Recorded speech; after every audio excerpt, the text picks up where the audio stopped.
E chegamos ao sexto item dessa apresentação, que são de redes em data centers. Então, redes e data centers é comum que elas contenham de dezenas a centenas de milhares de hospedeiros, e eles frequentemente são fortemente acoplados em locais próximos, tá? Isso é usado por muitas empresas grandes, como as de e-business, como a Amazon, os servidores de conteúdo, né? YouTube, Akamai, Apple, Microsoft, motores de busca e data mining, como Google. E o desafio, né, é ter múltiplas aplicações, cada uma servindo um número muito grande de clientes e fazer o gerenciamento, balanceamento de carga, evitando o gargalo de processamento, né, de rede e de dados. Tá? Então aqui tem uma foto, né, de um container do data center da Microsoft em Chicago. Então, assim, dos custos de um data center, aproximadamente 45% é os próprios hospedeiros, né, as máquinas que precisam ser trocadas a cada 3, 4 anos.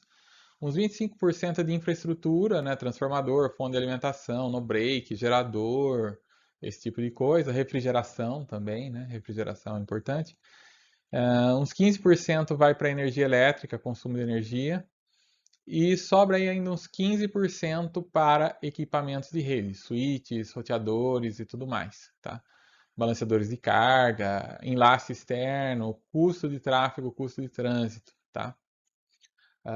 Então, esse tipo de custo, apesar de não ser o maior, né, é bastante relevante e muita da inovação em data center acaba sendo na parte de redes, que é um dos gargalos, como a gente vai ver, né?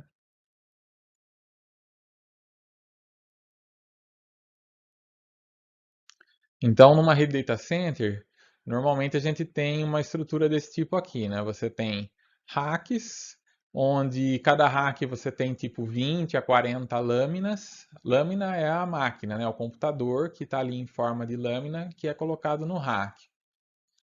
E aí você pode ter uma rede, por exemplo, de 40 gigabit com o switch Tor aqui, que é o switch de topo de rack. É o switch que faz a comunicação entre as máquinas do rack. E aí esses switches dos racks estão conectados a um outro switch de nível 2, que está conectado ao switch de nível 1, que por sua vez está conectado ao balanceador de carga e está conectado ao roteador de borda. Tá?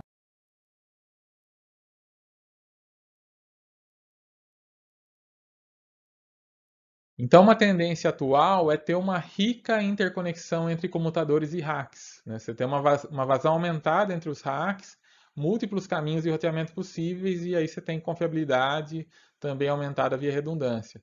Então, você faz uma estrutura que fica até meio esquisito se olhar aqui. Né? Você fala, pô, mas por que não bota um único switch aqui e conecta todos no nível 2? Porque, né, você tem um único ponto de falha, você tem um único switch aqui conectando todo mundo. E um único switch também vai ficar sobrecarregado, né?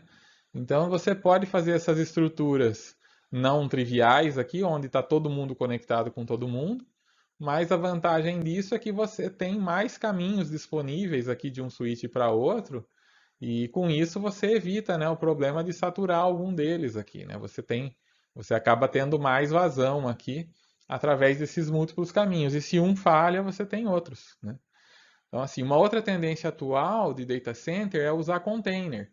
É um container padrão de 12 metros de comprimento que você compra e ele já está pronto. Lá dentro já tem alguns milhares de hospedeiros empilhados em dezenas de racks, que são tudo compactado juntinho ali e, e aí você só pega o container, bota lá no lugar e coloca vários containers um do lado do outro, faz a interconexão entre eles e larga lá, tá?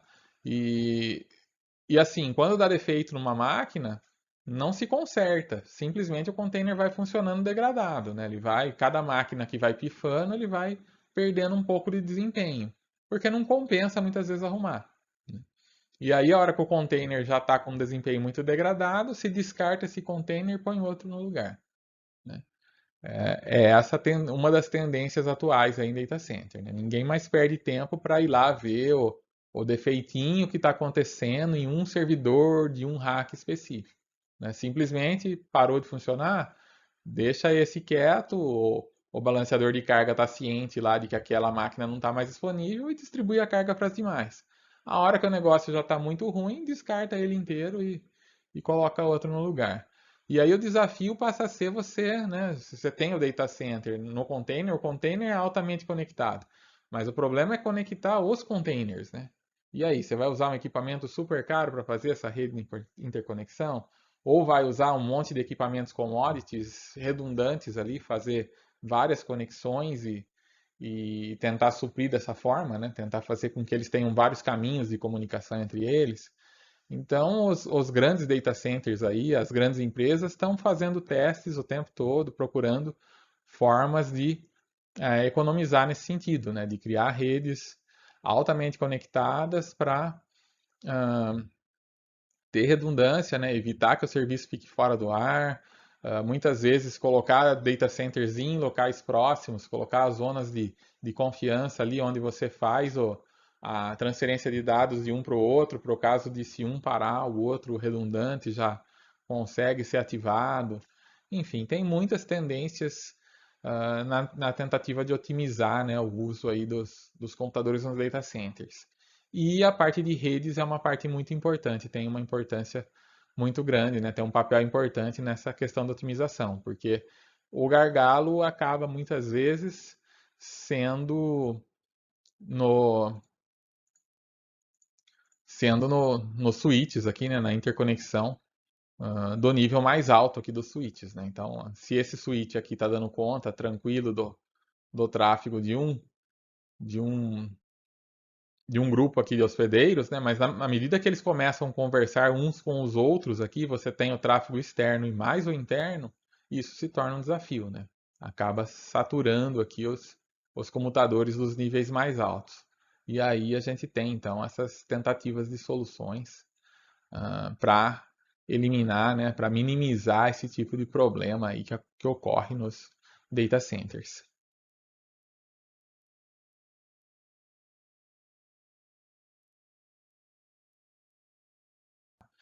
O balanceador de carga, ele vai fazer o roteamento na camada de aplicação. Ele recebe as requisições externas de clientes e ele direciona a carga dentro do data center e retorna o resultado ao cliente externo. E esconde os aspectos internos do data center, né, do cliente. Então, quando você vai acessar lá, fazer uma busca no Google, por exemplo, não é um único servidor que está atendendo todo mundo, né? São milhares, centenas de milhares, milhões de servidores que estão lá para atender todos os usuários, né, que vão fazer as requisições, muitas vezes simultaneamente, né? Então, a requisição ela chega para um balanceador de carga, que também é chamado às vezes de switch nível 4, porque ele atua com o número de porta e tudo mais, e ele faz a função de NAT. Então, você acessa lá um endereço IP, mas cada lâmina aqui tem o seu próprio endereço IP interno, que não é acessível via internet, né? Você não vai acessar via internet ninguém aqui, nenhum desses hospedeiros diretamente. Você acessa lá o balanceador de carga e ele é que vai designar algum servidor interno para atender a requisição. E esse servidor interno, muitas vezes, ele não vai atender sozinho a requisição, ele vai precisar consultar outros, né? Ele vai precisar consultar um outro servidor internamente para para consultar alguma coisa, para passar alguma tarefa, né? Acesso de banco de dados, qualquer coisa desse tipo, para poder então formular a resposta, enviar aí para o balanceador, né? E dar a resposta para o cliente de maneira transparente, né? Então, e aqui dentro também você tem as divisões em sub-redes para evitar o excesso de tráfego ARP e tudo mais, tá? Então, assim, é um grande desafio você montar esse tipo de estrutura, porque, né, essa comunicação aqui, né, a comunicação feita entre uma máquina que está num rack com uma máquina que está em outro rack, às vezes precisa passar lá pelo switch do nível superior e acaba sendo um gargalo aqui, né? Porque aqui você pode ter um switch, né? Você coloca um switch aqui no topo, vamos supor, você coloca um switch de 1 GB aqui, né? E aqui você vai ter que pôr um switch maior, né? Você vai ter que colocar 10 GB, 40 GB. E mesmo assim pode ser que fique pouco para dar conta de todo o tráfego que passa, né? Interno, né? Entre um servidor e outro, né? Então você pode ter gargalo aqui e a tendência é que você, se você colocar um equipamento mais potente aqui, o custo vai ser cada vez mais elevado, né? Em data center, muitas vezes você nem usa o equipamento top, né, o melhor que tem, porque Quando você tem um computador, às vezes compensa você, né, investir em, em placas de boa qualidade, em coisa de ponta, para evitar defeito. Porque se dá defeito, né, numa empresa pequena, a máquina para, vai ter um prejuízo ali, né? Vai ter que chamar alguém para consertar, a máquina vai ficar parada, etc, né? Então, quando você tem uma rede pequena, média, compensa você investir, às vezes, em qualidade para evitar esse tipo de problema. Agora, quando você tem centenas de milhares de servidor, todo dia vai ter, todo momento tem um que vai estar dando defeito. Então, muitas vezes isso é commodity, é algo que você compra barato, você compra lá o que tem no mercado, porque a hora que dá defeito você troca e põe outro, né? Você vai passar muito tempo fazendo isso, né? Trocando um, colocando outro, ou às vezes até descartando, né? Deu defeito, isola aquele lá e continua usando o resto. Que o defeito, a hora que a maioria aí dos computadores do hack estão com defeito, você descarta o hack inteiro e assim vai, né? Então essa é uma tendência aí nos data centers, e aí às vezes fica complicado você colocar equipamentos muito caros que, né, estão sujeitos aí a dar defeito também, né? Às vezes compensa, em vez do equipamento caro, uma série de equipamentos baratos aí que vão fazer o mesmo serviço e oferecer algum tipo de redundância.